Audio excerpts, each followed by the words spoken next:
Menteri BUMN Erick Thohir meminta masyarakat untuk waspada karena tidak menutup kemungkinan harga Pertamax bisa naik. Penyesuaian harga Pertamax bergantung kepada pergerakan harga minyak dunia. Menteri BUMN menjamin penetapan harga Pertamax transparan berdasarkan pergerakan harga minyak dunia. Hal ini terlihat saat Pertamina menurunkan harga Pertamax 3 Januari lalu. Harga Pertamax turun dari Rp13.900 jadi Rp12.800 per liternya. Kemarin pemerintah karena minyak dunia turun, ingat ya, minyak dunia turun, ya BBM yang sesuai dengan harga pasar seperti Pertamax diturunkan. Tapi kita harus waspada, bukan tidak mungkin Pertamax juga nanti naik minggu depan atau bulan depan.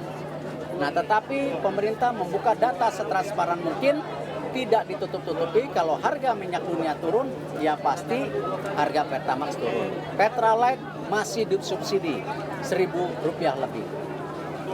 Solar masih disubsidi, dibantu oleh pemerintah Rp6.500.